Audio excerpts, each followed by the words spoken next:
Friends, ഷെമീസ് beauty ടോക്സിലേക്ക് എല്ലാവർക്കും സ്വാഗതം. അപ്പോൾ ഇന്ന് ഞാൻ നിങ്ങളുമായിട്ട് ഷെയർ ചെയ്യാൻ വേണ്ടി വന്നിരിക്കുന്നത് നമ്മുടെ അടുക്കളയിലെ കുറച്ച് ടിപ്സുകളാണ്. അപ്പോൾ നമ്മുടെ കൊച്ചനീതിമാർക്കൊക്കെ വളരെ ഉപകാരപ്രദമാകട്ടെ ഈ വീഡിയോ. കാരണം എന്താ വെച്ചാൽ പലപ്പോഴും മടിയോടുകൂടി നമ്മൾ കിച്ചണിൽ ഫുഡൊക്കെ പാചകം ചെയ്യുമ്പോൾ അങ്ങനെയുള്ളവർക്കൊക്കെ വളരെ എളുപ്പത്തിൽ നമുക്ക് പാചകം ചെയ്യാനും അതുപോലെ ചെറിയ ചെറിയ നുറുക്ക് വിദ്യകളൊക്കെ നമുക്ക് പെട്ടെന്ന് തന്നെ നല്ല ടേസ്റ്റ് ആയിട്ട് ഉണ്ടാക്കാനും അതുപോലെ സോഫ്റ്റ് ആയിട്ട് ഉണ്ടാക്കാനും ചെറിയ ചെറിയ നുറുക്കുവിദ്യകളൊക്കെ പലപ്പോഴും എല്ലാവരും മറച്ചു വെക്കാറുണ്ട്. അപ്പൊ അങ്ങനെയുള്ള ചില കാര്യങ്ങളാണ് ഞാൻ നിങ്ങളുമായിട്ട് ഷെയർ ചെയ്യുന്നത്.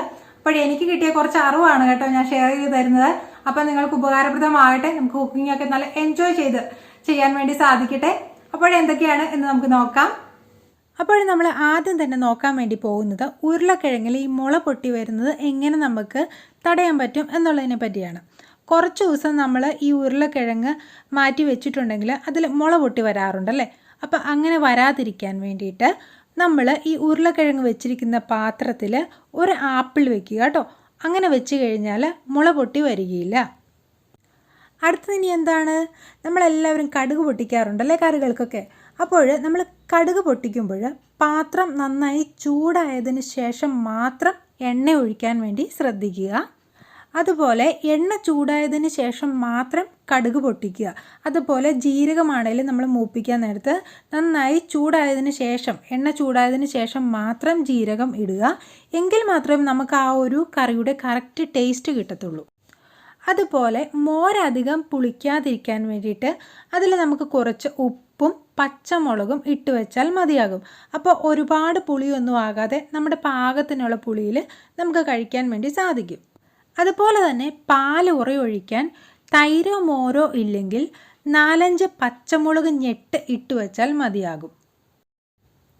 അതുപോലെ തന്നെ ദോശ ഉണ്ടാക്കുമ്പോൾ ഉഴുന്നിനൊപ്പം 1 സ്പൂൺ ഉലുവ ചേർത്താൽ സ്വാദും മയവും കൂടുന്നതാണ്.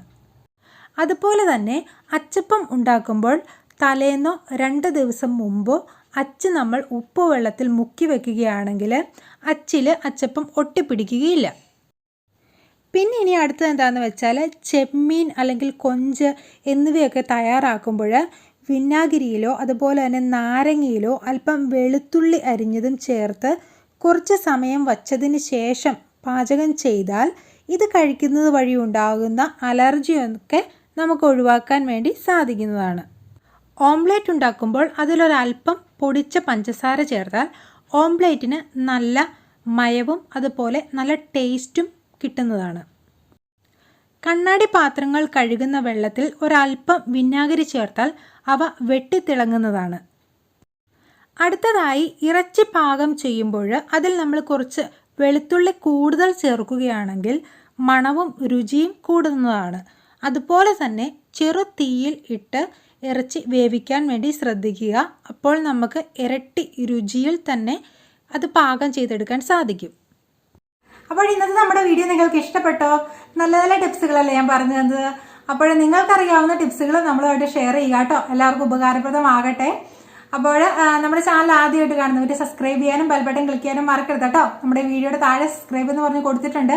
അതിൽ ക്ലിക്ക് ചെയ്യുമ്പോൾ ഓൾ എന്നുള്ള ഒരു ഓപ്ഷൻ വരും, അത് ക്ലിക്ക് ചെയ്യുക കേട്ടോ. അപ്പോഴേ നമ്മുടെ കറക്റ്റ് ആയിട്ടുള്ള നോട്ടിഫിക്കേഷൻ ലഭിക്കത്തുള്ളൂ. അപ്പോൾ ഇനിയും ഞാൻ നിങ്ങൾക്ക് യൂസ്ഫുൾ ആയിട്ടുള്ള നല്ല ടിപ്സുകളും ബ്യൂട്ടി ടിപ്സുകളും അതുപോലെ തന്നെ ഹെൽത്ത് വീഡിയോസും ഒക്കെ ഇടുന്നതാണ്. അപ്പോൾ അതുവരേക്കും എല്ലാവർക്കും ബൈ ബൈ.